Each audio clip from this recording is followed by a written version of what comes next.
road machinery यो त भयो पेमेन्ट अफ रोड मेसिनरी भयो के भन्छ अर्थ मुभिङ एन्ड कम्प्याक्टिङ मेसिन भनेछन् यो पढ्नुपर्छ यसमा रोड मेसिनरीमा ठीक छ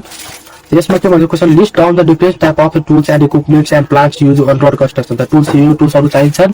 कति मार्क सोध्छ 2 मार्क प्लान्टहरू यो चाहिन्छ छिटो छिटो लेखिदिने यो कुराहरू 2 मार्क सोधेछ अलि बढी सबै पोइन्ट सबै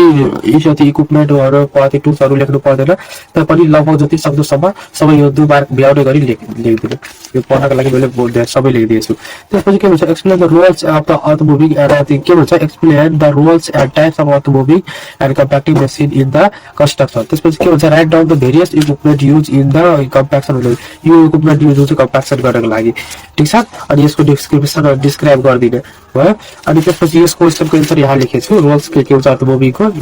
पद गरेर पढिहाल्नु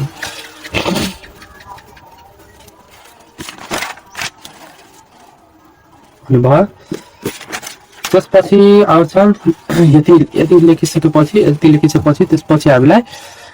आउँछ बल्ल आउँछ कुन